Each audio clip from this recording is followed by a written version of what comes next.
সূর্যের কারণে তো আপনি এখানে, আমি কি আপনাকে ছায়া দিব? না, চলবে চলবে।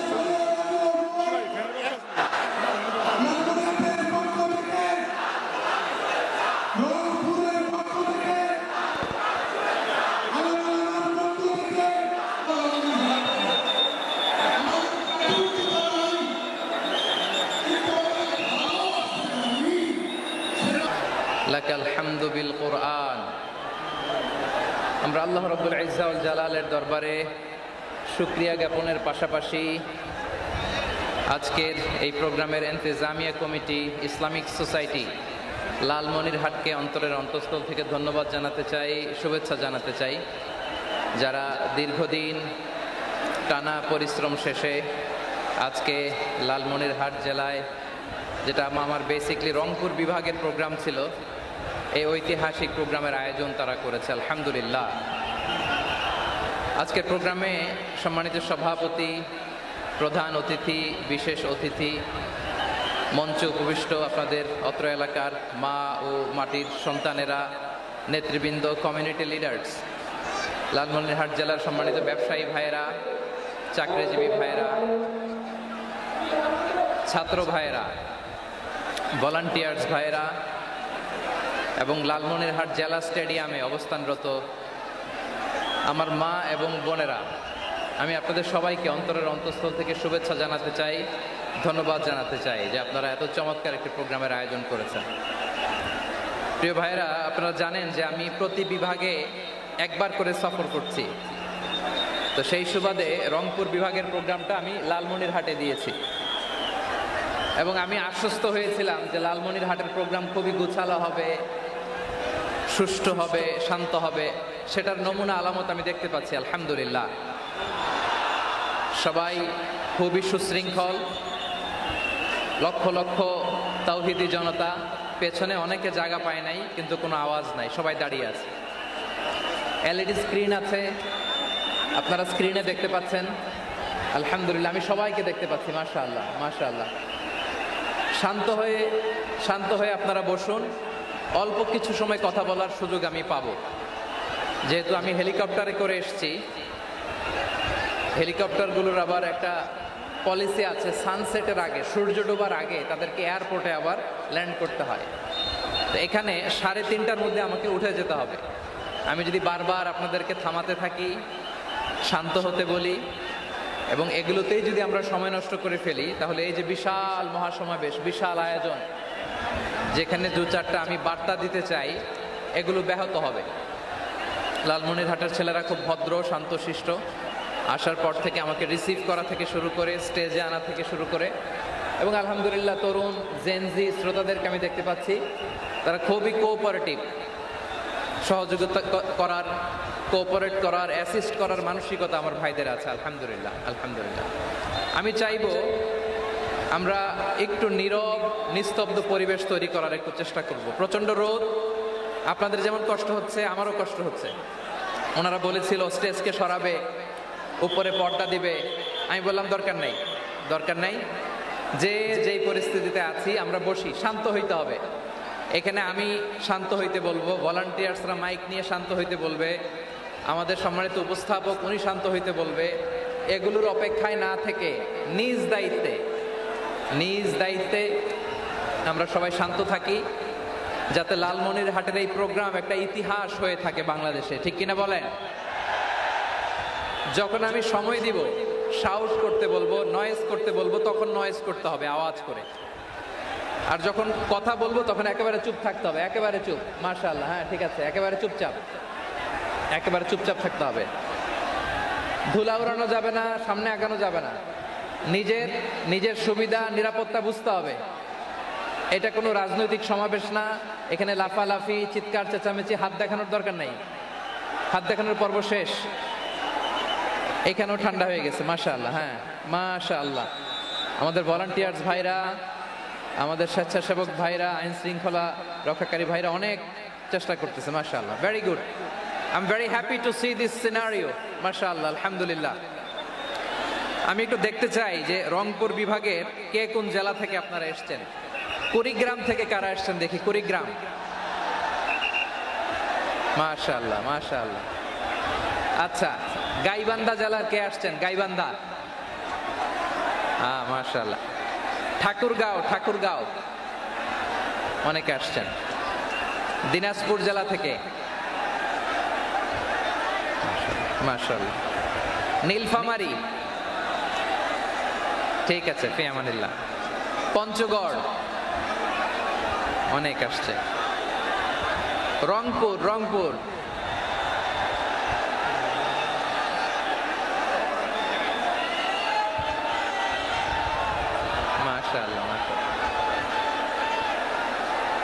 মাশাআল্লাহ, ঠিক আছে।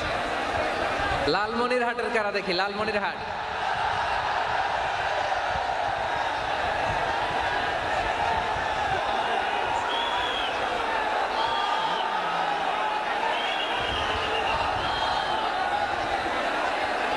মাশাআল্লাহ, মাশাআল্লাহ,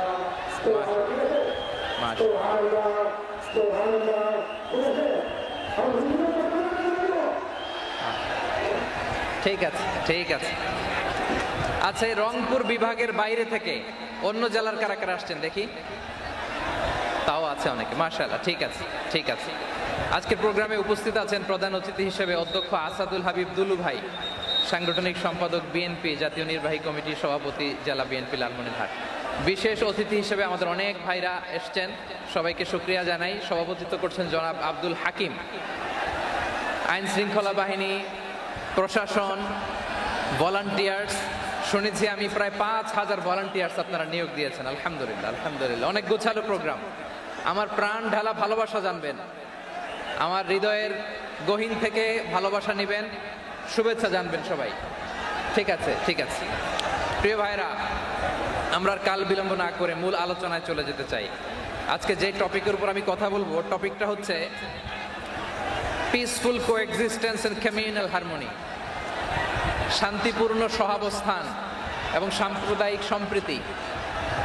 আমাদের বাংলাদেশে সাম্প্রদায়িক সম্প্রীতি আছে না নাই?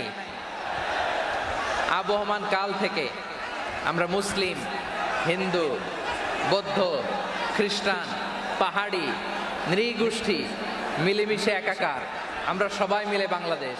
আওয়াজ করে বলেন ঠিক কিনা? আমাদের পারস্পরিক সম্প্রীতি, ভালোবাসা, সৌহার্দ্যপূর্ণ আচরণ, বোঝাপড়া, এটা বেশ মজবুত। তবে মাঝে মাঝে আমাদের এই সম্প্রীতির ভেতরে অনেকে ফাটল ধরাতে চায়। আমরা যে সুখে আছি, শান্তিতে আছি, এটা অনেকের ভালো লাগে না, ঠিক কিনা বলেন? আমাদের মধ্যে সাম্প্রদায়িক সম্প্রীতি, সৌহার্দ্যপূর্ণ আচরণ, ভালোবাসা, এটা আবহমান কাল ধরে আছে।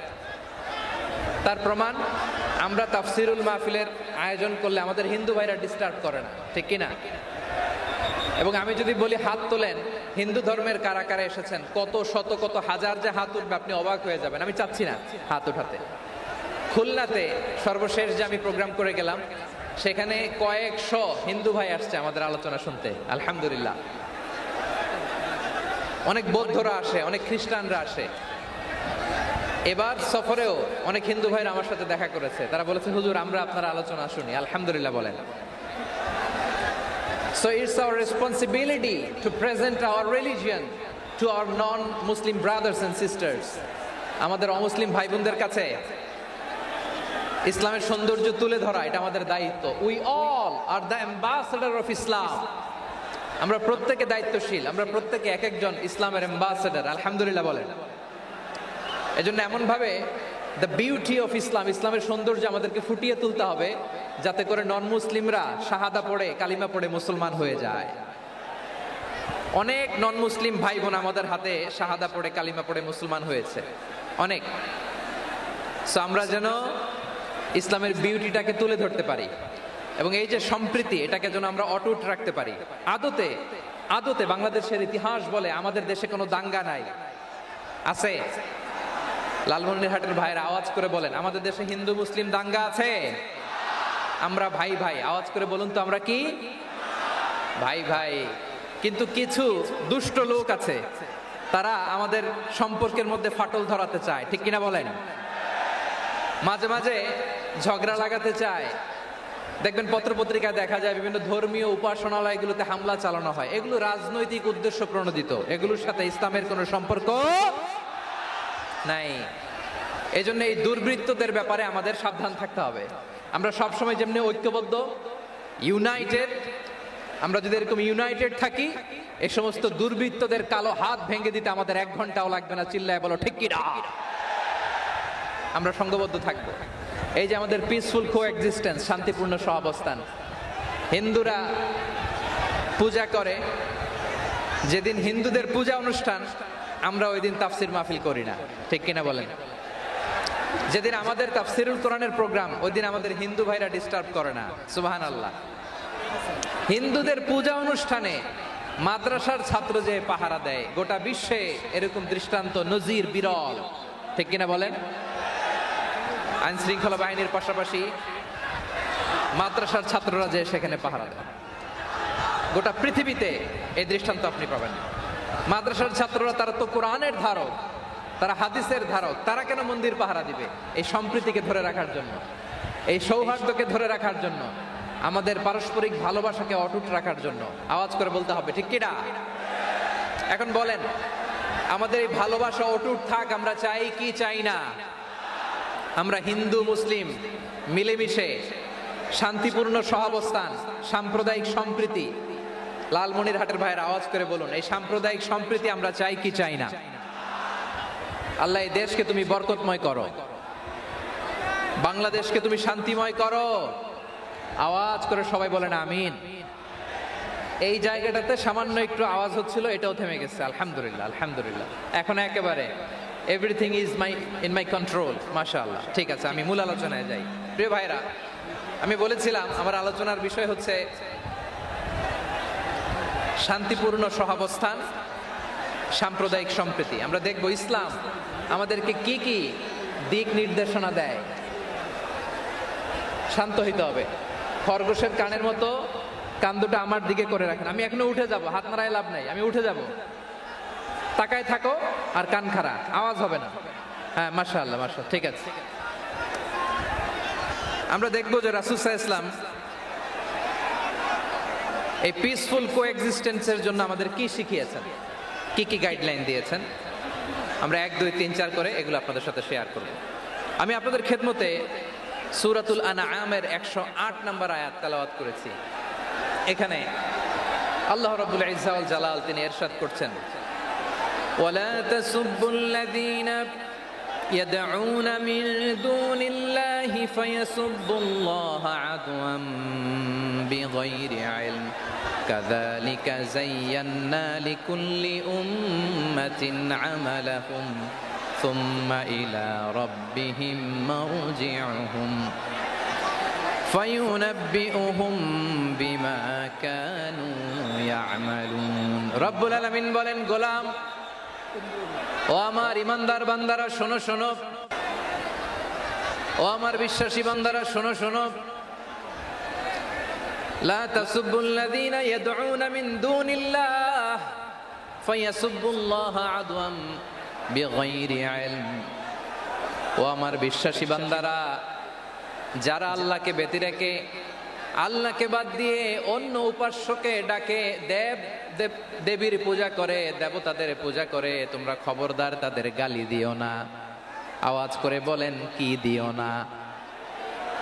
আল্লাহ বলেন, ও বিশ্বাসীরা শোনো, যারা আল্লাহকে বেছে রেখে দেব দেবীর পূজা করে, অন্য উপাস্যের পূজা করে, তাদেরকে ডাকে, ওই দেবতাদেরকে তোমরা গালি দিও না। যদি ওই দেবতাদেরকে গালি দাও, তাহলে ভুলবশত, শত্রুতাবশত তারা তোমাদের রব আল্লাহকে গালি দেবে, ঠিক কিনা? তোমরা যদি তাদের দেবতাদের গালি দাও, ওরা রেগে তোমার আল্লাহরে গালি দিবে, তাহলে আল্লাহরে গালি খাওয়ানোর কারণ হয়ে গেলাম আমি, ঠিক কিনা বলেন?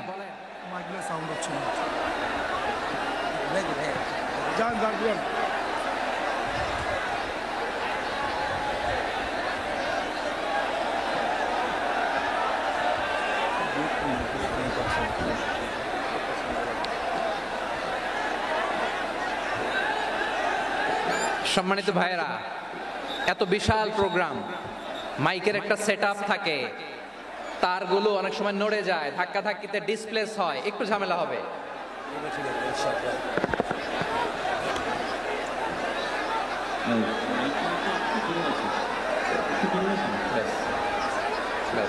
হ্যাঁ,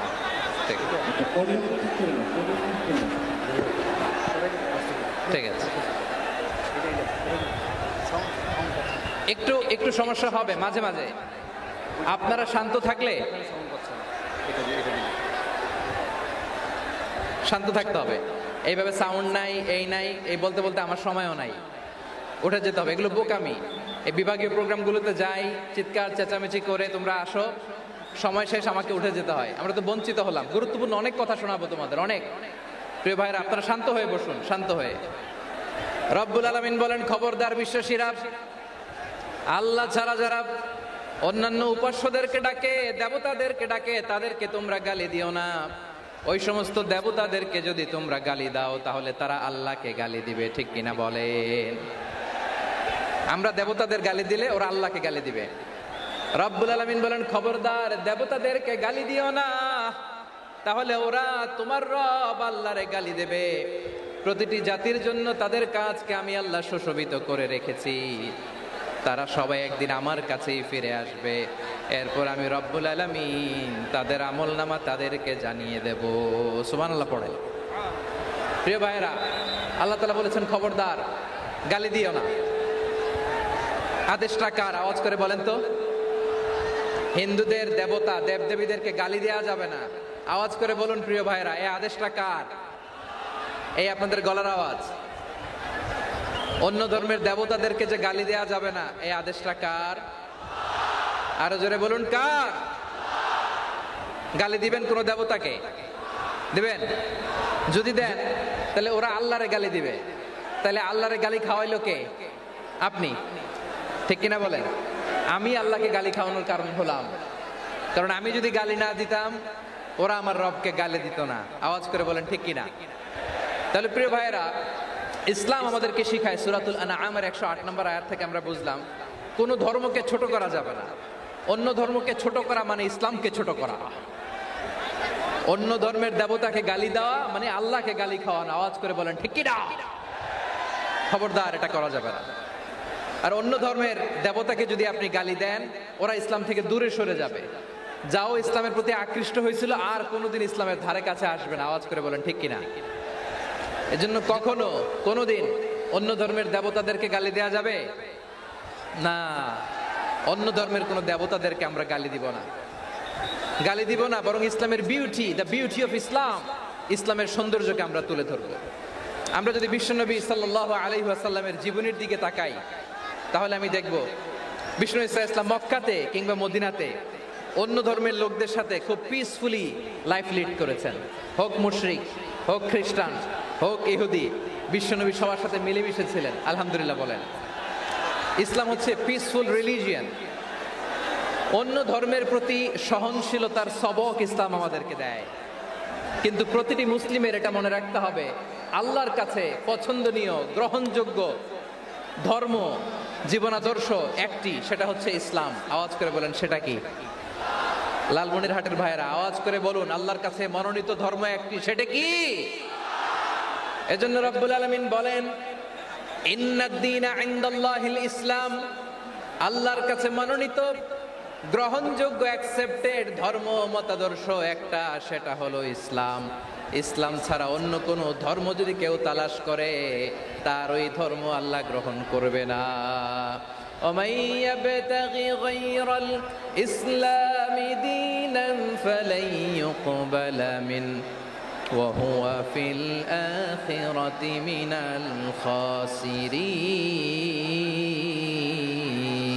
الخاسرين.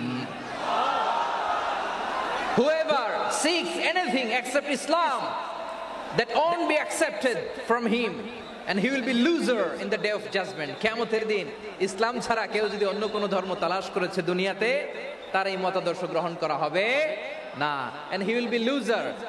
সে হবে লুজার, ক্ষতিগ্রস্ত, হাই হাই কোম্পানির ম্যানেজার। ওর আমও শেষ, সালাও শেষ। আওয়াজ করে বলেন ঠিক কি না? এজন্য ইসলাম পেয়ে আমরা খুশি না বেজার? প্রত্যেক নামাজ শেষে আমরা আল্লাহরে বলি, আল্লাহ রাদিতু বিল্লাহি রাব্বা ওয়া বিল ইসলামি দীনা ওয়া বি মুহাম্মাদিন নাবিয়ান ওয়া রাসূলা। ও আল্লাহ, তোমারে রব হিসেবে পেয়ে আমরা খুশি। ও আল্লাহ, ইসলামকে ধর্ম হিসেবে পেয়ে আমরা খুশি। বিশ্বনবীকে আমাদের রাসূল পেয়ে আমরা খুশি। ঠিক কিনা বলেন? ইসলাম ছাড়া অন্য কোনো ধর্ম আমরা গ্রহণ করব না। ঠিক কিনা বলেন? আল্লাহর কাছে অ্যাকসেপ্টেড রিলিজিয়ান একটা, সেটা ইসলাম। তো বিশ্বনবী সাল্লাল্লাহু আলাইহি ওয়াসাল্লাম মক্কাতে কিংবা মদিনাতে খুব পিসফুলি এক্সিস্ট করেছেন, যে কোনো ধর্মের সাথে মিলেমিশে চলেছেন। তার প্রমাণ আমরা যদি রাসূল সাল্লাল্লাহু আলাইহি ওয়াসাল্লামের বায়োগ্রাফির দিকে তাকাই, তাহলে দেখব তিনি মুশরিকদের সাথে পিস ট্রিটি করেছেন, শান্তি চুক্তি, পিস ট্রিটি, পিস এগ্রিমেন্ট। আপনারা হুদাইবিয়ার সন্ধির নাম শুনেছেন? আমার লালমনিরহাটের কলিজার টুকরা ভাইয়েরা, হুদাইবিয়ার সন্ধির নাম আপনারা শোনেন নাই? ষষ্ঠ হিজরিতে বিষ্ণু ইসলাম মুশরিকদের সাথে এই ট্রিটি করেছেন, চুক্তি।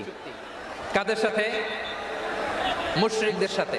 আমরা তো মুসলমান বসতে পারি না, আমরা দুই মুসলিম ভাই একসাথে বসে চা খেতে পারি না, গল্প করতে পারি না। বিষ্ণু ইসলাম মুশরিকদের সাথে ট্রিটি করেছেন, হুদাইবিয়ার সন্ধি।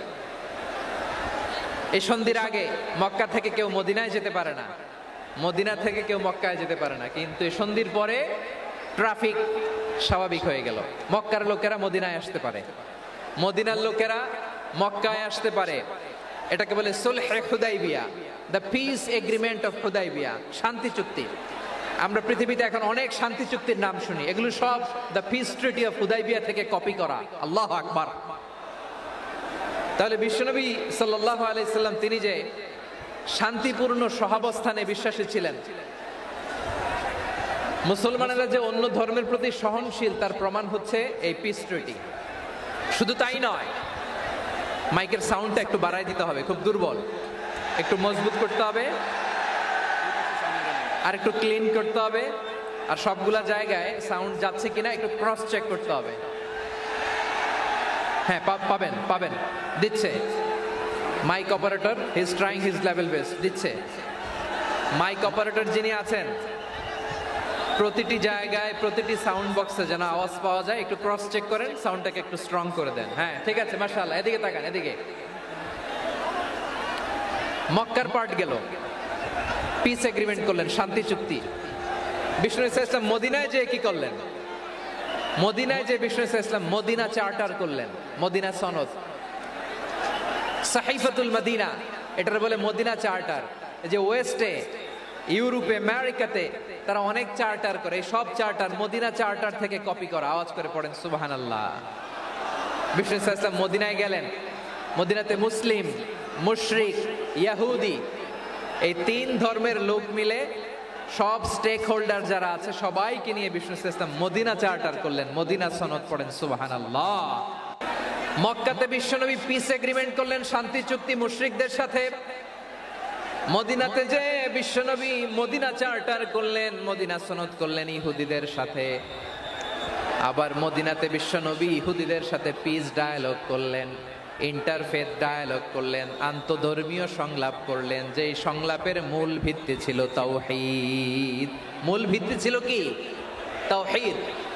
বিশ্বনবী ইহুদিদেরকে ডাকলেন, আহ্বান করলেন, কুল ইয়া আহলাল কিতাবি তাআলাউ ইলা কালিমাতিন সাওয়াইন বাইনানা ওয়া বাইনাকুম আল্লা না'বুদা ইল্লাল্লাহ ولا نشرك به شيئا ولا يتخذ بعضنا بعضا أربابا من دون الله فإن تولوا فقولوا اشهدوا بأننا مسلمون سبحان الله পড়েন।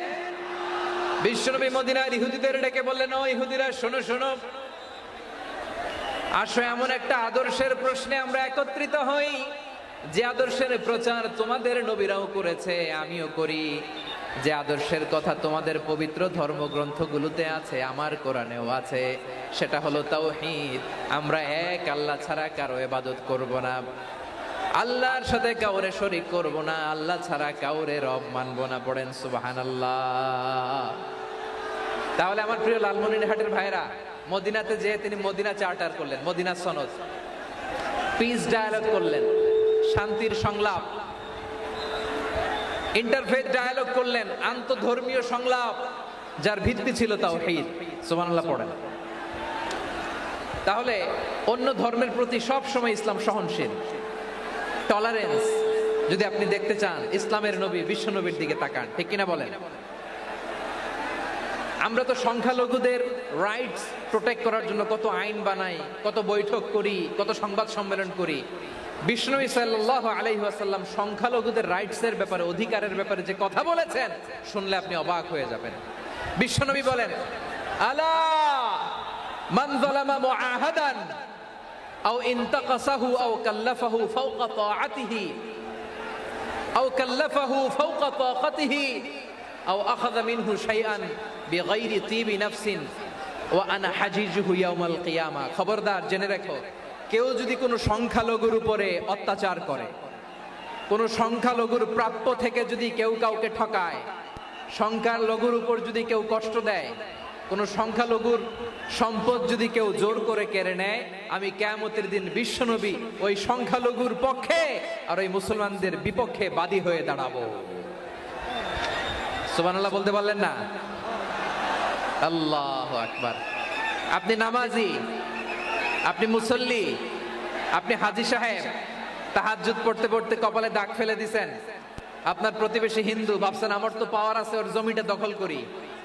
বিশ্বনবী বলেন, কিয়ামতের দিন ওই হিন্দুর পক্ষে তোর বিরুদ্ধে আমি বাদী হয়ে দাঁড়াবো। পৃথিবীর কোন ধর্মে এরকম স্টেটমেন্ট পাবেন? পাবেন?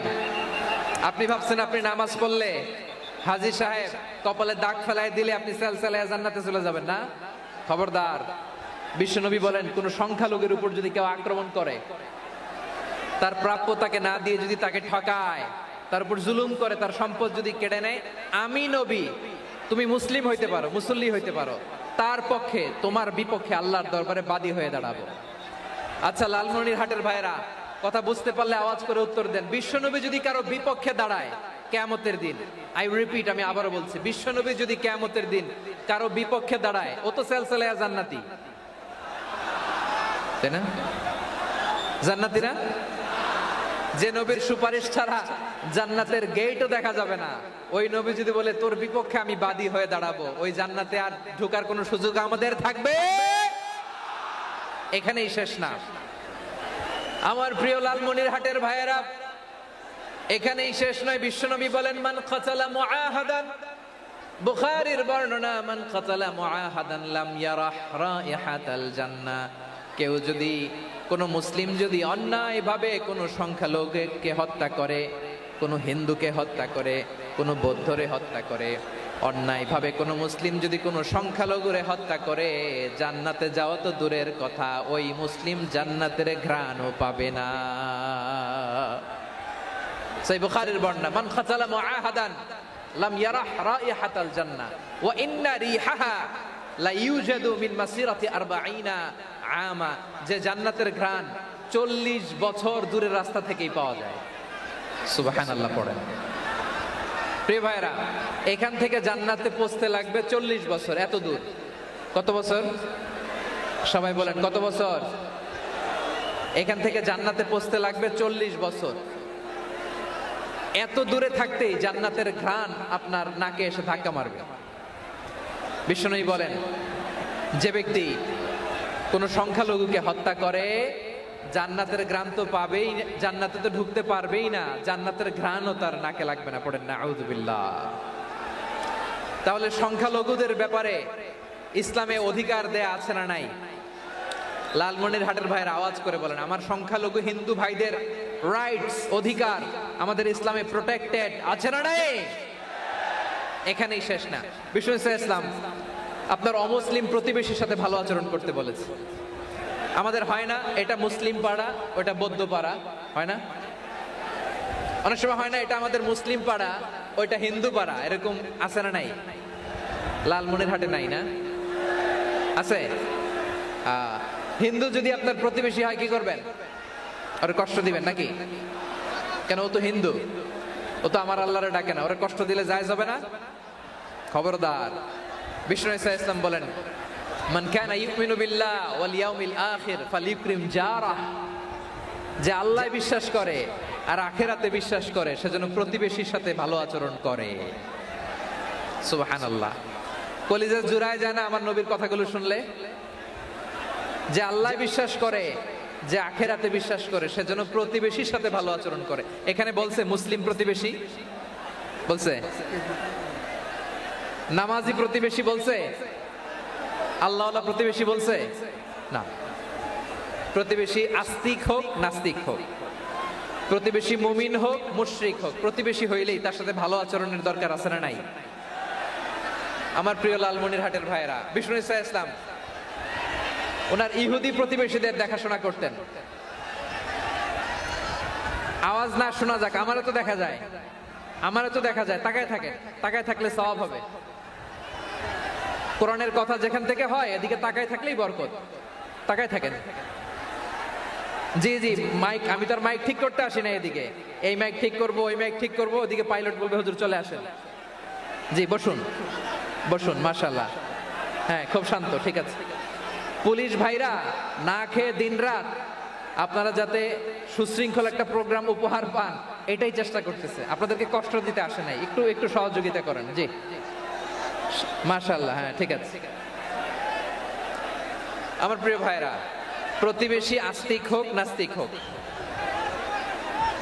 মুসলিম হোক হিন্দু হোক, তার সাথে ভালো আচরণ করতে হবে। বিষ্ণু ঈসা ইসলাম ওনার ইহুদি প্রতিবেশীর বাসায় যেতেন। কোন প্রতিবেশী? ইহুদি। আওয়াজ করে বলেন, কোন প্রতিবেশী? ইহুদি। এক ইহুদি কিশোর বিষ্ণু ঈসা ইসলামের খেদমত করতে, ইহুদি ছেলে আমার নবীর খেদমত করতো, তারা ছিল নবীর প্রতিবেশী। তো অনেক দিন হয় ইহুদি ছেলেটা আসে না। বিষ্ণুনবী খোঁজ দিলেন, ঘটনা কি? একটা ইহুদি ছেলে না আমার খেদমতে আসতো, ছেলেটা কই? খোঁজ নিয়ে জানলেন ছেলেটা অসুস্থ। বিষ্ণু ঈসা ইসলাম ওই ইহুদির বাড়িতে চলে গেলেন ওই ছেলেটাকে দেখা করার জন্য, ভিজিট করার জন্য। সুবহানাল্লাহ পড়বেন না? গেলেন, যে দেখে ইহুদি ছেলেটা মুমূর্ষ, জান জান যায় যায় ভাব, বিছানায় পড়ে আছে, তার বাবা দাঁড়ানো। বিশ্বনবী তার মাথার পাশে বসলেন, মাথায় হাত বুলিয়ে দিলেন আর ছেলেটাকে বললেন, আসলিম, হে ইহুদি ছেলে, আসলিম, ইসলাম ধর্ম গ্রহণ করো। তো ছোট্ট ছেলে ভাবে আমরা ইহুদি, এখন ইসলাম ধর্ম গ্রহণ করলে আব্বা যদি বকা দেয়, ফানাযারা ইলা ওয়াজহি আবি, ছেলেটা তার বাবার চেহারার দিকে তাকালো, দেখে আব্বা কি কয়। আব্বা যদি বলে তাইলে ইসলাম ধর্ম গ্রহণ করবে। ইহুদি ছেলেটা তার বাবার দিকে যখন তাকালো, ওর বাবা বলে, আতি আবুল কাসিম, আবুল কাসিম যা বলে তাই করো। আবুল কাসিম হচ্ছে বিষ্ণু ঈসা ইসলামের একটা কুনিয়াত, উপনাম। আমার রাসূলের বড় ছেলের নাম ছিল কাসেম। যেমন দেখবেন আমাদের এলাকায় কারো ছেলের বড় ছেলের নাম যদি হয় আব্দুল্লাহ, এরা আব্দুল্লাহর বাপ বলে ডাকে। কারো বড় মেয়ের নাম যদি হয় ফাতেমা, এরা কি ডাকে? ফাতেমার বাপ বলে না? তো বিষ্ণু ঈসা ইসলামের বড় ছেলের নাম ছিল কাসেম। ইহুদি বাবা বলল, আতি আবুল কাসেম, আবুল কাসেম যা বলে তাই শোনো, মানে মোহাম্মদ যা বলে তাই শোনো। এই কথা শুনে ছেলে সাহস পাইছে, ছেলে আবার পড়তে আরম্ভ করলো, আশহাদু আল্লাহ ইলাহা ইল্লাল্লাহ ও আশহাদু আন্না মুহাম্মাদার রাসূলুল্লাহ, পড়েন আল্লাহু আকবার। বিশ্বনবীর আহ্বান শুনে ওই আহ্বানে সাড়া দিয়ে ইহুদি ছেলে শাহাদা পড়ে মুসলমান হয়ে গেল। তার হৃদয়টারে ইমানের নূর দিয়ে আলোকিত করে দিল কে? প্রিয় ভাইরা, এবার রাসূল সাল্লাল্লাহু আলাইহি ওয়াসাল্লাম বের হয়ে আসলেন ঘর থেকে আর বললেন, আলহামদুলিল্লাহিল্লাযী আনকাযাহু মিনান নার, প্রশংসা সে আল্লাহর যে আল্লাহ জাহান্নামে চলে যাচ্ছিল প্রায় এমন একটা লোককে মুহূর্তের মধ্যে কালেমায়ে শাহাদাতের বদৌলতে জান্নাতি বানায় দিলেন। আওয়াজ করে পড়েন সুবহানাল্লাহ। এই হাদিস থেকে আমরা কি শিখলাম? What is the moral of the story? এক নম্বর স্টোরি হলো, প্রতিবেশী ইহুদি হোক হিন্দু হোক, যাবেন, সুসম্পর্ক রাখবেন, উপহার দিবেন, বিপদে পাশে দাঁড়াবেন, তাইলেই তো আপনাদের প্রতি, মুসলমানদের প্রতি তারা আকৃষ্ট হবে, ঠিক কিনা বলেন? আপনি যদি হিন্দুদের সাথে বৌদ্ধদের সাথে নাই মিশেন, নাস্তিকের কাছে নাই যান, তো ইসলামের সৌন্দর্যটা ওরা বুঝবে কেমনে? আমার অনেক হিন্দু পরিচিত ভাই আছে, ওরা আমাদের ইফতারির প্রোগ্রামে এসে একসাথে ইফতারি করে। অনেক মদখোর আমার সাথে বসে একসাথে ডিনার করে, হাফ প্যান্ট পরা, গলায় স্বর্ণের চেইন, হাতে স্বর্ণের ব্রেসলেট, আইসা আমার সাথে ডিনার করছে, আছে এরকম। গাঁজাখোর। আমি বলি আসো, welcome welcome to my dinner, আসো বসো। বসলেই তো আমি ওর ডিএনএ, চিন্তার ডিএনএ চেঞ্জ করে দেওয়ার সুযোগ পাবো। চিল্লায় বলো ঠিক কি না? আসতে হবে আমার কাছে। Our door is open, the door of Islam is open 24/7। সব সময় আমাদের ইসলামের দরজা আমার অমুসলিম ভাইদের জন্য খোলা আছে না নাই? এই হাদিস থেকে দুইটা শিক্ষা। এক নম্বর শিক্ষা, প্রতিবেশী মুসলিম হোক অমুসলিম হোক, যান অসুস্থ হইলে একটু আপেল নিয়ে যান, আঙ্গুর নিয়ে যান, কমলা নিয়ে যান, তাদের সাথে ভালো আচরণ করেন। ইসলামের বিউটি দেখে, সৌন্দর্য দেখে অবাক হবে, নসিব ভালো হলে কোনোদিন কালিমা পড়ে মুসলমান হয়ে যাবে। ঠিক কিনা বলেন?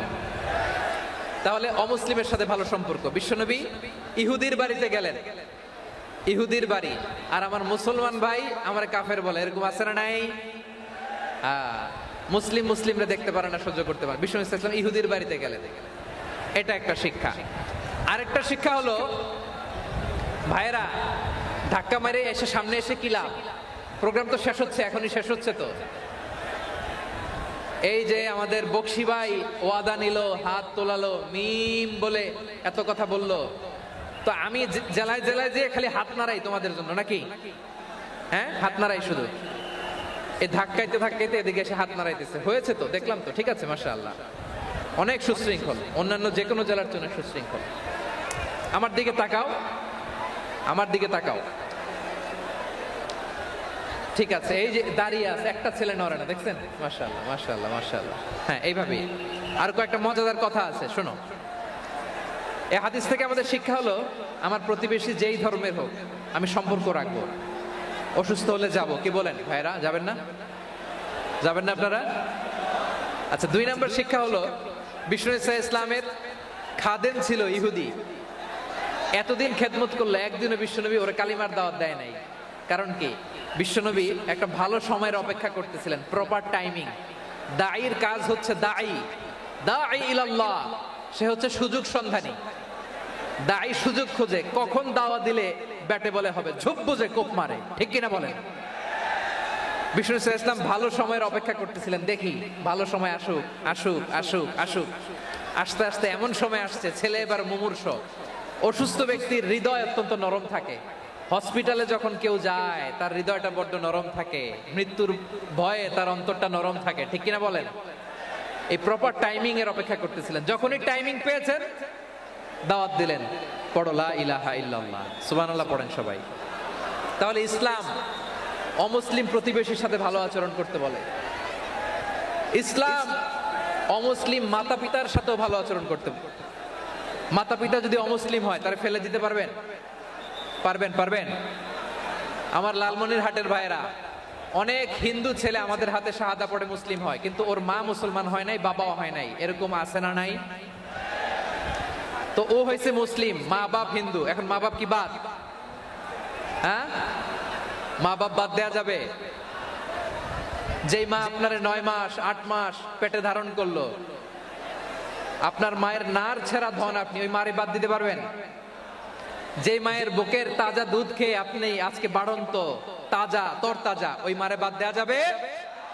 মায়ের এক ধারে দুধের দাম, কাটিয়া গায়ের চাম, পাপুষ বানাইলে ঋণের শোধ হবে না, এমন দরদি ভাবে কেউ হবে না আমার মাহা গো। মায়ের এক ধারে দুধের দাম, কাটিয়া গায়ের চাম, পাপুষ বানাইলে ঋণের শোধ হবে না, এমন দরদি ভাবে কেউ হবে না আমার মাহা গো, ঠিক কিনা? মাকে তো বাদ দেওয়া যায় না। وقضى ربك ألا تعبدوا إلا إياه وبالوالدين إحسانا। আল্লাহ বলে অবধারিত 2টা ভার্ডিক্ট তোমাদের জন্য, এক আল্লাহর ইবাদত করবা আর মা বাবার প্রতি ইহসান করবা। আদেশটা কার? মা বাবার প্রতি ইহসান করতে হবে। আমার মা হিন্দু হোক, ভালো আচরণ করতে হবে, বৌদ্ধ হোক, ভালো আচরণ করতে হবে। আমার যে সমস্ত হিন্দু ভাইয়েরা মুসলিম হয়েছে, তোমাদের মা বাবা এখনো মুসলমান হয় নাই, তাদের সাথে ভালো আচরণ করতে হবে আপনাদের। খেদমত নিজে করতে হবে অথবা খেদমতের ব্যবস্থা করাই দিতে হবে। মান্থলি যে খরচ লাগে এটা দিতে হবে।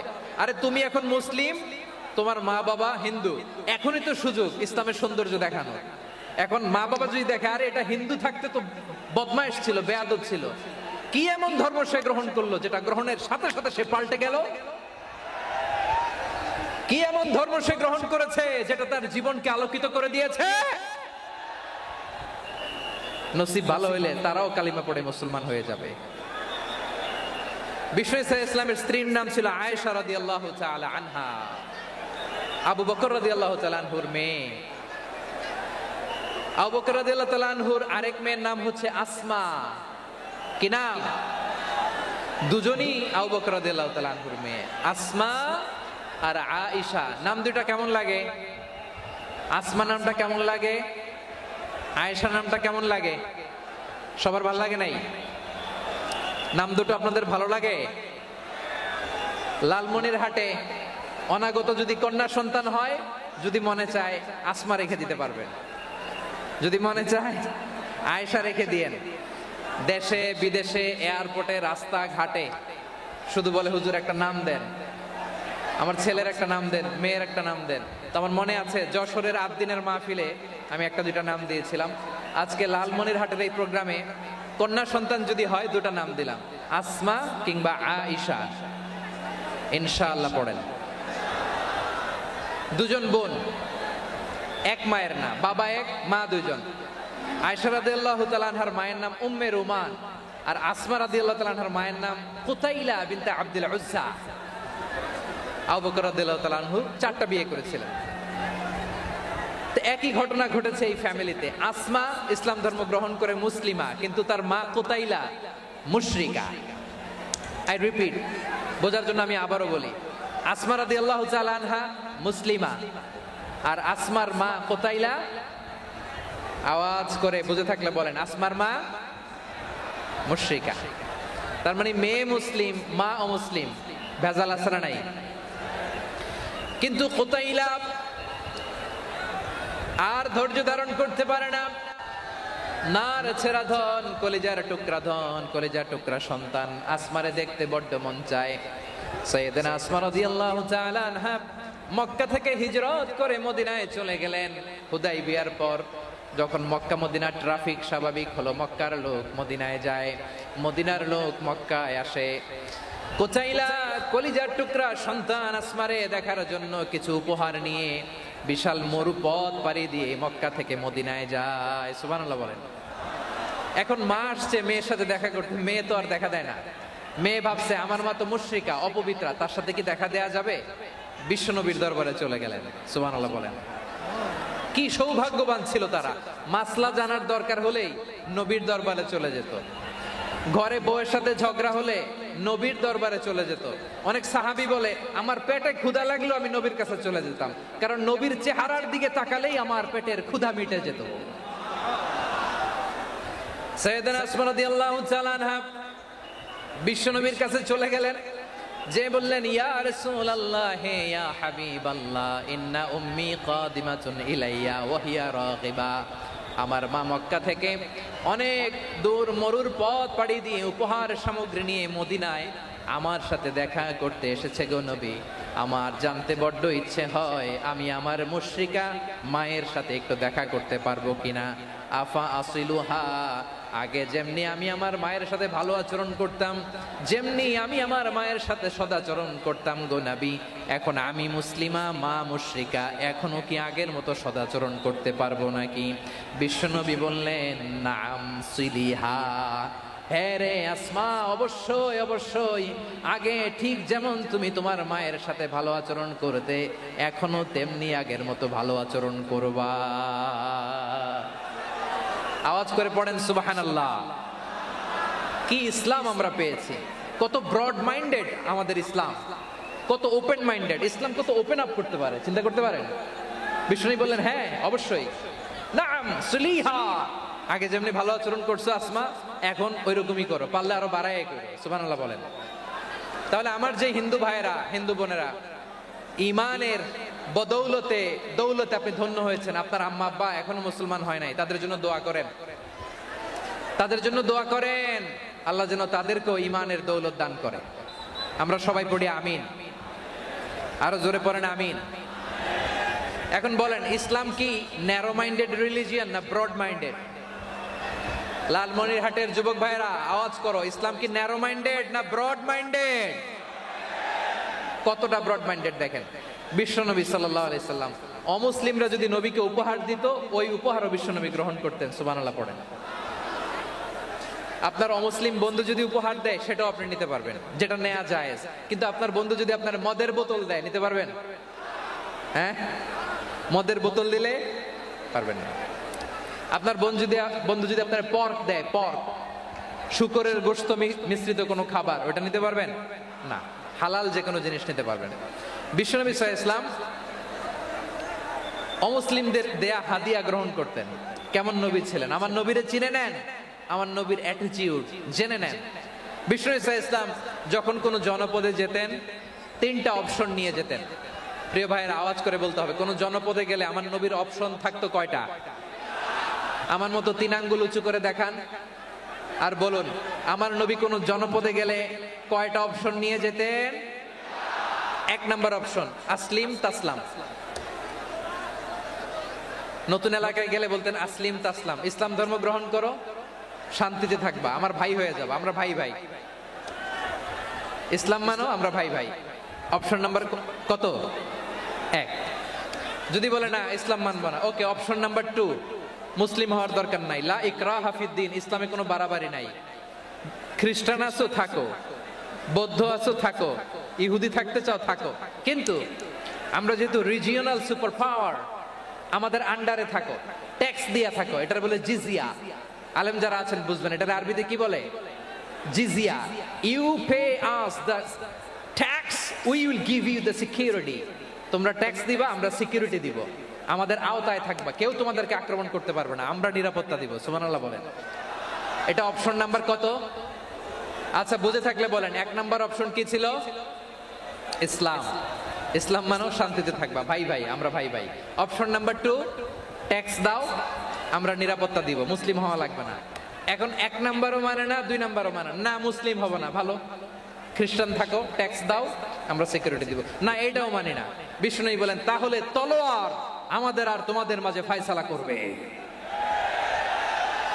মুসলিমও হবে না, ট্যাক্স দিবা, নিরাপত্তা দিব, আমরা সুপার পাওয়ার, আমাদের আন্ডারে থাকবে, এইটাও না। তাহলে তোমাদেরকে তো আমরা বিশ্বাস করতে পারি না, কখন না কখন বিশ্বাসঘাতকতা করো, কার সাথে মিলে হাত মিলাও, তলোয়ার আমাদের মাঝে ফয়সালা করবে। তখন তিনি জেহাদের সশস্ত্র সংগ্রামের ঘোষণা দিতেন। সুবহানাল্লাহ পড়েন।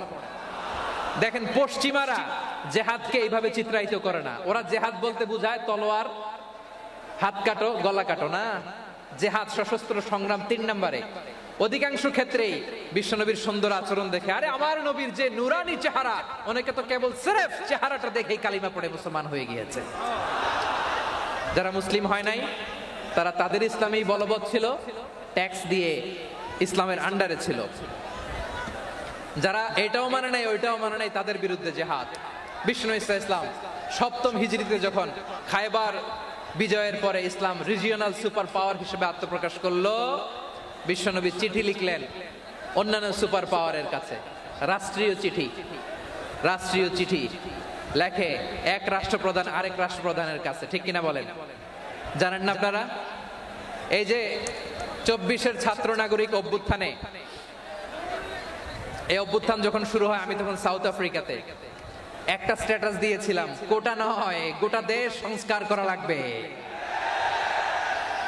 শুধু বাংলাদেশ নয়, সারা বিশ্বের বাংলা ভাষাভাষী লোকেরা এই আন্দোলনের সাথে সমর্থন তারা করেছে, এটাকে সাপোর্ট করেছে, তারা সমর্থন দিয়েছে। আমাদের ইউনাইটেড আরব আমিরাতের বাংলাদেশি ভাইয়েরা, তারা সেখানে রাস্তায় নেমে এসেছিল, জানেন?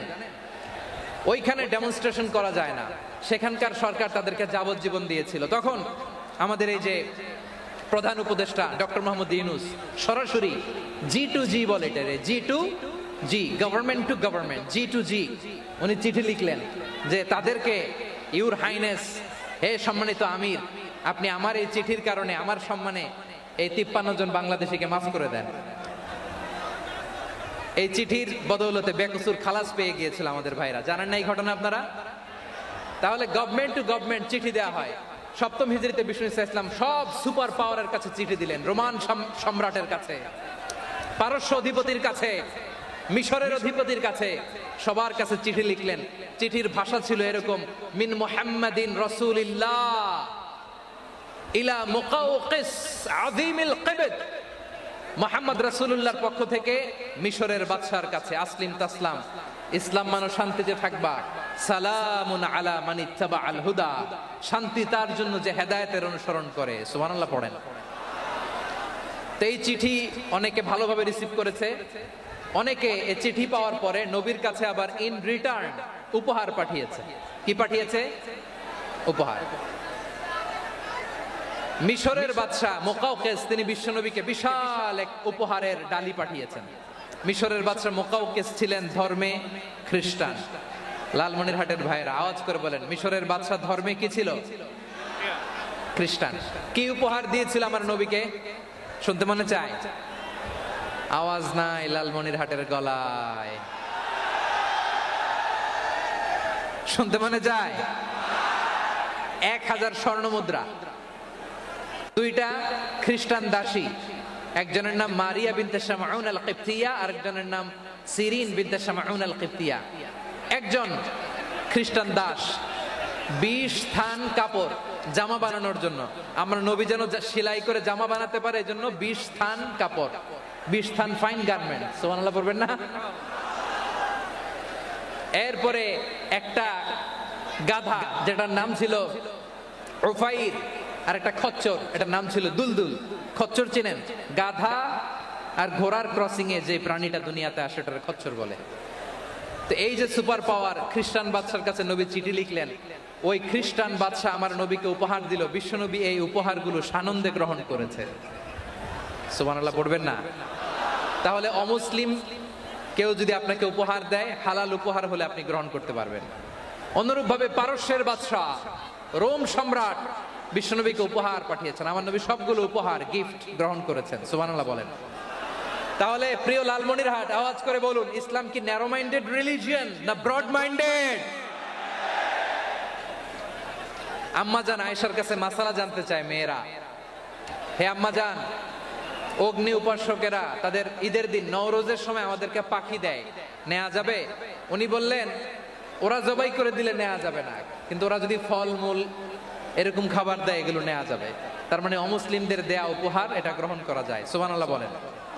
শুধু তাই নয়, বিষ্ণু ঈসা ইসলাম অমুসলিমদের সাথে আর্থিক লেনদেনও করেছেন, ফিনান্সিয়াল ডিলিং করেছেন। অমুসলিমদের সাথে প্রয়োজনে আপনি ফিনান্সিয়াল ডিলিং করতে পারবেন। আমরা প্রায় দেখি বাজারের মিষ্টির দোকানগুলো আমার হিন্দু ভাইদের।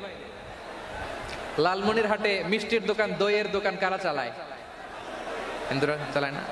তারপরে যে বারবার শপ, চুল কাটে যে নাপিত, অধিকাংশ নাপিতের দোকানে কারা? আমার হিন্দু ভাইরা। তা আপনি চুল কাটতে পারবেন কিনা? পারবেন কিনা বলেন?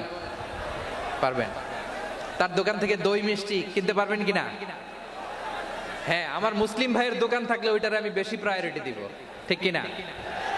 কিন্তু যদি তাদের সার্ভিস নিতে চান, প্রোডাক্ট নিতে চান, পারবেন। তার দলিল সহিহ বুখারী, আম্মা জান আয়েশা রাদিয়াল্লাহু তাআলা আনহা বলেন, ইশতারা রাসূলুল্লাহ সাল্লাল্লাহু আলাইহি ওয়াসাল্লাম মিন ইয়াহুদিয়িন তুআমান ওয়া রাহানাহু দিরআহু মিন হাদিদ। রাসূল সাল্লাল্লাহু আলাইহি ওয়াসাল্লাম এক ইহুদির কাছ থেকে, কার কাছ থেকে? সবাই বলে নাই কার কাছ থেকে?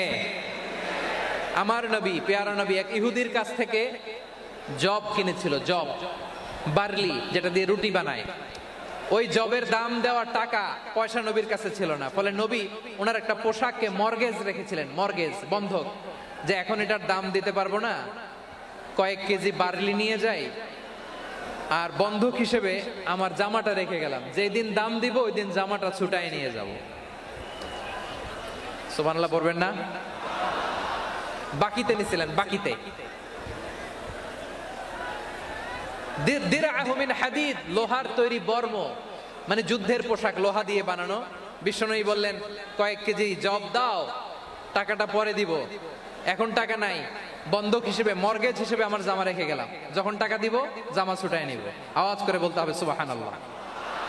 এ থেকে বোঝা গেল অমুসলিমদের সাথে ফিনান্সিয়াল ডিলিং করা যায়, অর্থনৈতিক লেনদেন করা যায়, কেনাবেচা করা যায়, প্রোডাক্ট কেনা যায়।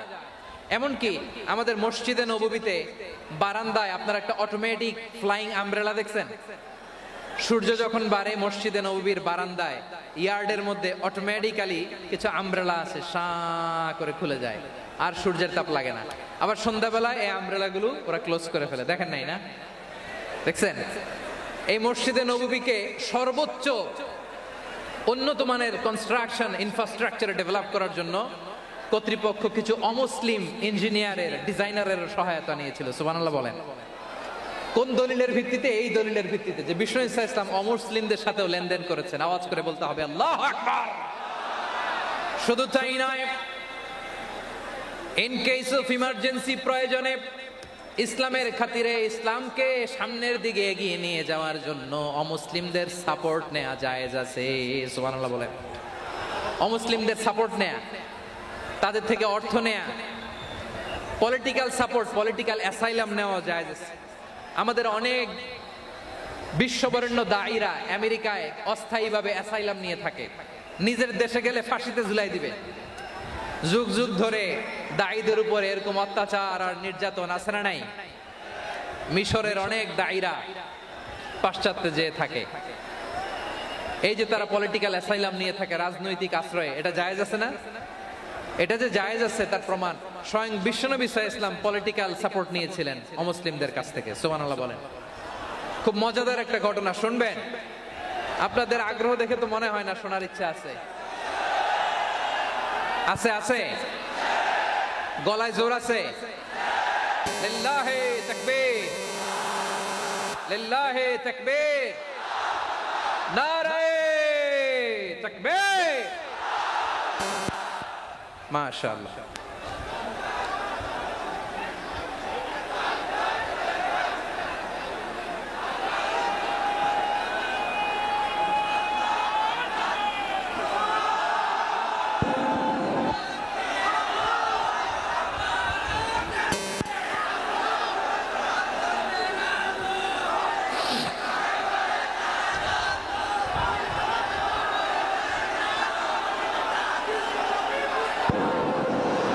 মাশাআল্লাহ মাশাআল্লাহ। থামুন থামুন আমার ভাইরা। বিশ্বনবীর বয়স তখন প্রায় 51 বছর। কত বছর? বিশ্বনবীর সবচেয়ে কাছের মানুষ খাদিজা রাদিয়াল্লাহু তাআলা আনহা ইন্তেকাল করেছেন। বিশ্বনবী বড্ড কষ্ট পেলেন, হৃদয়টা ভেঙে খান খান। যিনি ঘরের ভেতরে বিশ্বনবীকে সান্ত্বনা দিতেন, ভালোবাসা দিতেন, বাইরে গেলে কুরাইশরা বকাঝকা করে, অত্যাচার করে, কিন্তু আম্মাজান খাদিজা রাদিয়াল্লাহু তাআলা আনহা ঘরটারে এমন শান্তির নীড় বানায় রেখেছেন, এই ঘরের ভিতরে ঢুকলে বিশ্বনবীর কলিজাটা ঠান্ডা হয়ে যেত। এজন্য রব্বুল আলামিন বলেন, খাদিজা, ও আমার বান্দি খাদিজা, জান্নাতে এমন স্পেশাল একটা ঘর আমি তোমার জন্য রেডি করে রেখেছি। ওই ঘরের মধ্যে কোনো আওয়াজ নাই, ওই ঘরের মধ্যে কোনো নয়েজ নাই, ওই ঘরে কোনো বিশৃঙ্খলা নাই।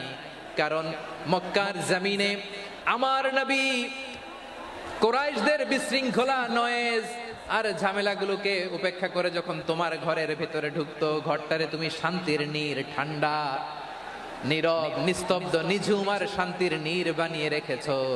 এজন্য জান্নাতে স্পেশাল একটা শান্তির নীড় আমি তোমারে উপহার দেব। ওই প্রিয়তমা স্ত্রী খাদিজা ইন্তেকাল করলেন, বিশ্বনবীর হৃদয় ভেঙে খান খান। আবার ওনার চাচা আবু তালেব ইন্তেকাল করলেন, যিনি পলিটিক্যাল শেল্টার দিতেন নবীকে। কে দিতেন? আবু তালেবের ভয়ে, বিশ্বনবীর এই চাচার ভয়ে কোনো মুশরিক নবীর গায়ে হাত দেওয়ার সাহস পায় নাই। এখন স্ত্রীও নাই, চাচাও নাই, নবীকে আশ্রয় দেওয়ার কেউ নাই, নবীর চারদিকে অন্ধকার। নবী এখন কই যাবেন? আমার পেয়ারা নবী নতুন স্টেশন খুঁজতেছেন, নতুন দাওয়াতি প্ল্যাটফর্ম খুঁজতেছেন। তিনি যায়েদ বিন হারেসা রাদিয়াল্লাহু তাআলা আনহুকে নিয়ে মক্কার পাশের একটা নেইবরিং সিটি তায়েফে চলে গেলেন। কোথায় চলে গেলেন? লালমনিরহাটের ভাইয়ের আওয়াজ করে বলেন, কোথায় গেলেন? তায়েফে চলে গেলেন দিনের দাওয়াত দেওয়ার জন্য। কি দেওয়ার জন্য? নাকি জমি কিনতে গেছিলেন? জমি কিনতে, দুনিয়ার যশ খ্যাতির জন্য, নিজের কোনো লাভের জন্য? তায়েফবাসীদেরকে জাহান্নামের আগুন থেকে বাঁচানোর জন্য। আওয়াজ করে বলতে হবে ঠিক কিনা?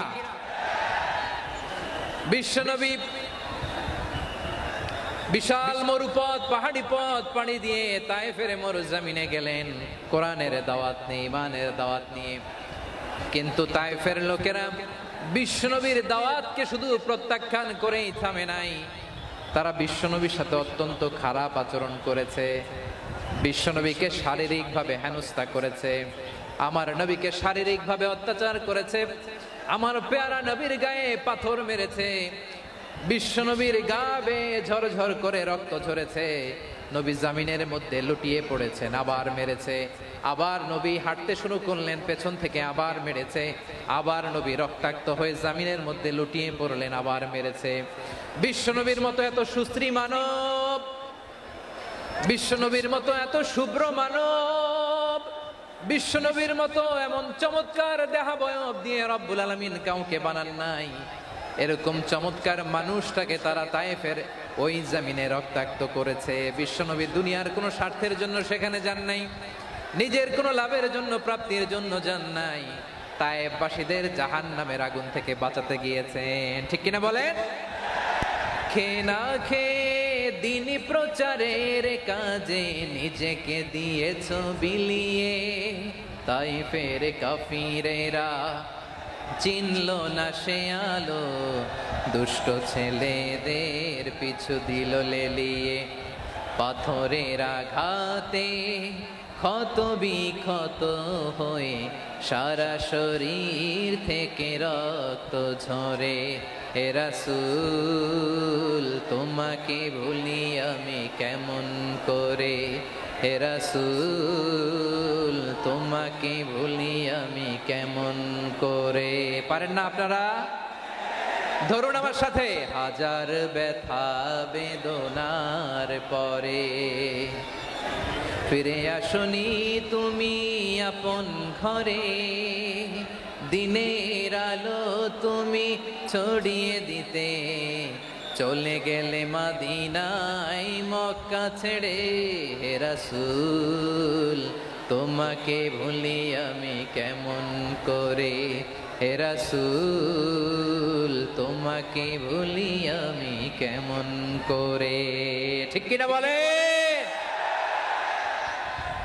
প্রিয় ভাইরা, তায়েফের ছেলেরা নবীকে রক্তাক্ত করলো। আমার নবী কই যাবে? কই যাবে? মক্কায় জায়গা নাই, তায়েফে জায়গা নাই। তায়েফ থেকে ভারাক্রান্ত মন নিয়ে আমার নবী মক্কায় ফিরে আসলেন। বিশ্ব নবী মক্কায় ঢুকতে পারেন না। মক্কার মরুভূমির দিকে তাকিয়ে, উপত্যকার দিকে তাকিয়ে বিশ্বনবী ধা ধা করে কাঁদেন, ঝরঝর করে নবীর চেহারা মোবারক থেকে চোখের পানিগুলো বেয়ে বেয়ে পড়ে। আমার জন্মস্থান, আমার শৈশব, কৈশোর, যৌবন কেটেছে এই মক্কায়, আমার এলাকায় আমি ঢুকতে পারি না। বিশ্বনবী মক্কার অনতি দূরে দাঁড়িয়ে জায়েদকে পাঠালেন, জায়েদ যাও দেখো কেউ আমাকে সাপোর্ট করার মতো আছে কিনা, যাও অমুকের কাছে যাও। জায়েদ গেলেন, তারাও প্রত্যাখ্যান করে ফিরিয়ে দেয়। বিশ্বনবী বললেন যাও অমুক লোকের কাছে যাও, তিনিও প্রত্যাখ্যান করে ফিরিয়ে দিলেন। কেউ বিশ্বনবীকে আশ্রয় দিতে রাজি হয় না। নিজ জন্মভূমিতে বিতাড়িত বিশ্বনবী, সর্বশেষ বিশ্বনবী বললেন যাও মুতঈম ইবনে আদির ঘরে যাও। মুতঈম ইবনে আদি মুশরিক, তার কাছে যাও। গেলেন, মুতঈম ইবনে আদি রাজি হয়ে গেল। সুবহানাল্লাহ বলেন। দেখেন, অনেক বিপদের সময়ও আমি নিজে সাক্ষী, সামাজিকভাবে, রাজনৈতিকভাবে কত ঝঞ্ঝা, কত ষড়যন্ত্র, কত কনস্পাইরেসি পাড়ি দিয়ে আমাদেরকে সামনে এগিয়ে যেতে হয়। এই শত্রুদের ভেতরেও একজনকে দাঁড় করিয়ে দেয় যে আল্লাহর কোরআনের জন্য রেডি হয়ে যায়। পড়েন সুবহানাল্লাহ। মুতঈম ইবনে আদি, আল্লাহ তার মনকে নরম করে দিলেন। মুতঈম বলে, মুহাম্মদ আমি তোমাকে আশ্রয় দিব। তার দুই ছেলেকে পাঠালেন, যাও খোলা তলোয়ার নিয়ে, স্কট দিয়ে, গার্ড অফ অনার দিয়ে মোহাম্মদকে মক্কায় ঢুকাও, আর বলো আমি আমান দেব। আমান কি দিব?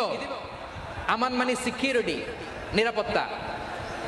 সিকিউরিটি ছাড়া, আমান দেওয়া ছাড়া কেউ থাকতে পারতো না মক্কায়। দুই ছেলে বিষ্ণু ইসা ইসলামকে নিয়ে আসলো। নবী কাবার চারদিকে তাওয়াফ করলেন, নামাজ পড়লেন। আবু জাহেল, উতবা, শাইবা, ওয়ালিদ ইবনে মুগীরা সবাই দেখে, কেউ কিছু করতে পারে না। কারণ মুতঈম ইবনে আদি ঘোষণা দিয়েছেন আমি মুহাম্মদকে আমান দিয়েছি, মুহাম্মদের গায়ে যেন কেউ স্পর্শ না করে। আওয়াজ করে পড়েন সুবহানাল্লাহ। নবীর এই বিপদ কালে মুহূর্তে মুতঈমের হৃদয়টারে নরম করে দিল কে? আচ্ছা লালমনিরহাটের ভাইয়েরা বলেন, এই মুতঈম কি মুসলিম ছিল না মুশরিক? সবাই বলতে হবে মুসলিম না মুশরিক। তাহলে মুশরিকের কাছ থেকে নবী পলিটিক্যাল অ্যাসাইলাম, আধুনিক রাষ্ট্রবিজ্ঞানের ভাষায় পলিটিক্যাল অ্যাসাইলাম, যেটাকে বলে রাজনৈতিক আশ্রয়, ওনার আমান বা নিরাপত্তার এই ঘোষণায় তিনি মক্কায় ঢুকলেন। যতদিন নিরাপত্তা ছিলেন। মুতিম যখন মারা গেল, বিষ্ণু ইসলাম হিজরত করে মদিনায় চলে গেলেন, সুবহানাল্লাহ। কিন্তু মুতিম যে বিশ্বনবীর উপকার করছে এটা বিশ্বনবী ভুলে নাই। আমাদের অনেকে আছে উপকার করার পরে আর খেয়াল থাকে না, খাওয়ার পরে গলা দিয়ে নামলে আর খেয়াল থাকে না, এরকম আছে না নাই? আমার নবী ভুলে নাই।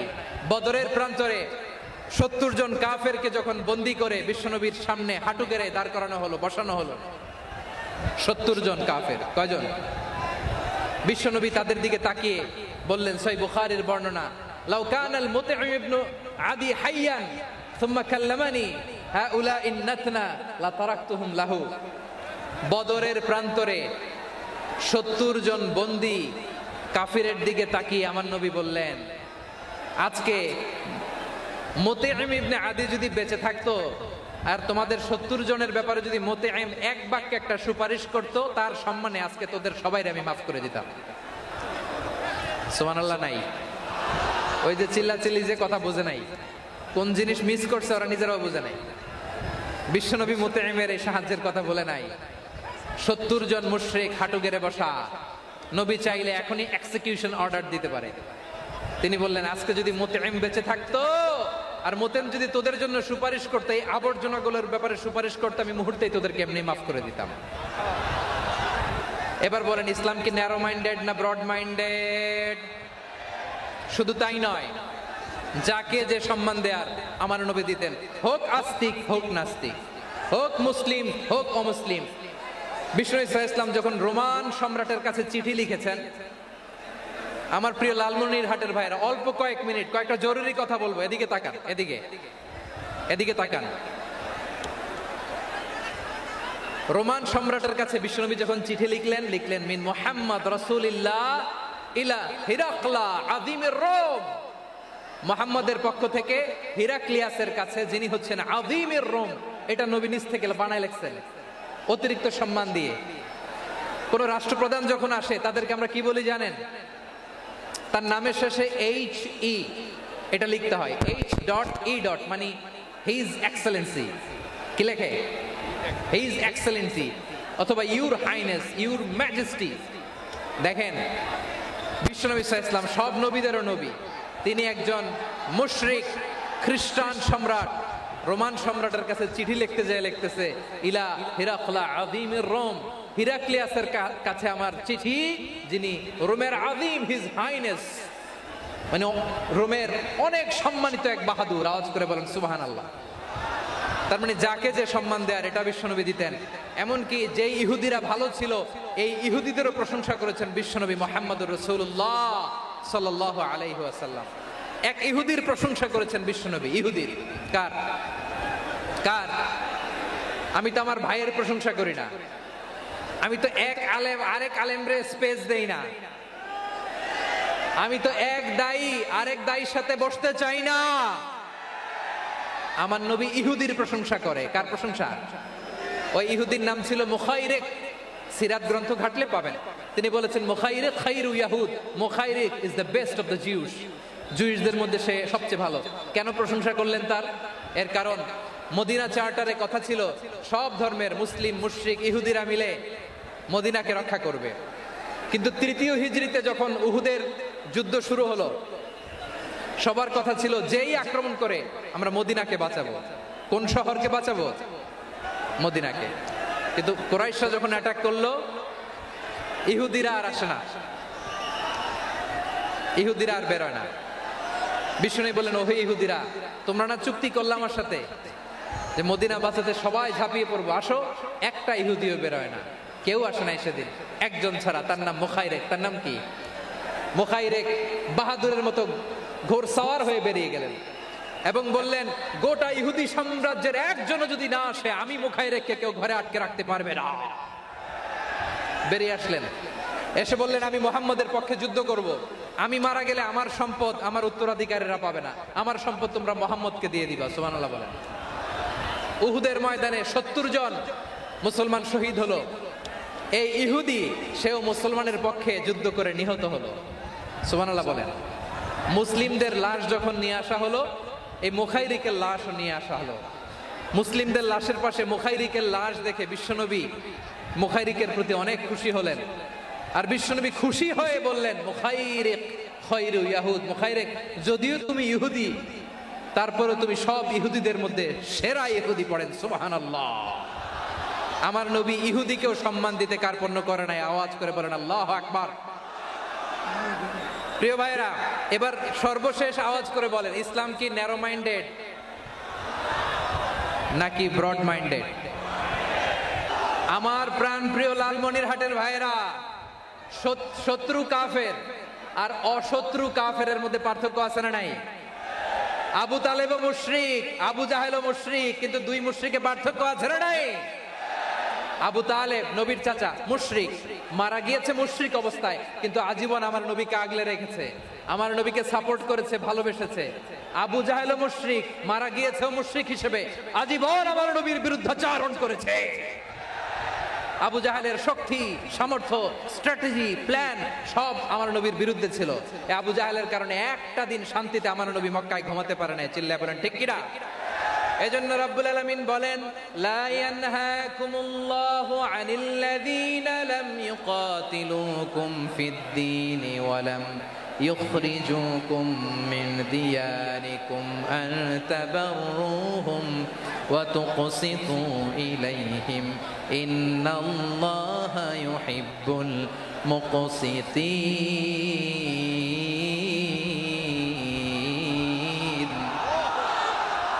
আল্লাহ বলে, গোলামেরা শোনো শোনো, যে সমস্ত অমুসলিম তোমাদের সাথে ধর্মযুদ্ধে লিপ্ত হয় না, তোমাদের বিরুদ্ধে যে সমস্ত অমুসলিম অস্ত্র ধরে না, যে সমস্ত অমুসলিম তোমাদেরকে তোমাদের জন্মস্থান থেকে, ভূখণ্ড থেকে তাড়িয়ে দেয় না, তাদের সাথে ভালো আচরণ করতে আমি আল্লাহ নিষেধ করি নাই।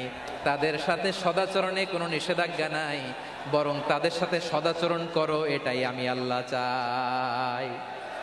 তাহলে আমার যে অমুসলিমরা আমাদের সাথে শত্রুতা করে না, তুচ্ছতাচ্ছিল্য করে না, আমাদের ভূমি থেকে আমাদেরকে উচ্ছেদ করতে চায় না, আমাদের বিরুদ্ধে অস্ত্র ধরে না, ওই অমুসলিম ভাইদের সাথে আমাদের কোনো দ্বন্দ্ব আছে? কোনো বিরোধ আছে? বরং আছে ভালোবাসা। বরং আছে কি? এই ভালোবাসা দিয়ে আমরা বিশ্ব জয় করব। রাজি আছে মুসলমান? আমাদের পুঁজি ভালোবাসা। আমাদের পুঁজি কি? এবার আওয়াজ করে বলেন, আমার এই পুরো আলোচনা থেকে the religious coexistence, peaceful coexistence, শান্তিপূর্ণ সহাবস্থান, কমিউনাল হারমোনি, এই সাম্প্রদায়িক সম্প্রীতি, এই আলোচনা থেকে কি বুঝলেন? ইসলাম কি ন্যারো মাইন্ডেড না ব্রড মাইন্ডেড? এই ব্রড মাইন্ডেড হৃদয় নিয়ে, ভালোবাসা দিয়ে আমরা বিশ্ব জয় করতে চাই। রাজি আছেন? আল্লাহ কবুল করুক। আমরা সবাই পড়ি আমিন। লালমনিরহাটের জেলা স্টেডিয়ামে আমার প্রিয় মায়েরা, বোনেরা, আপনাদের জন্য একটা হাদিস বলে শেষ করব। বিশ্বনবী বলেন, আমার মায়েরা খেয়াল করে শুনুন, বিশ্বনবী আপনাদের উদ্দেশ্য করে বলেন, আল মারআতু ইযা সাল্লাত খামসাহা ওয়া সামাত শাহরাহা হাফিজাত ফুরুজাহা আতাআত বা'লাহা ফালতাদখুল মিন আইয়ি আবওয়াবিল জান্নাতি শাআত। বিশ্বনবী বলেন, ও রমণীরা, ও নারীরা, যে সমস্ত নারী এই চারটা কাজ করবে, এই চারটা কাজের গ্যারান্টি দিবে, তাদেরকে জান্নাতের 8টা দরজার গ্যারান্টি দেয়া হবে।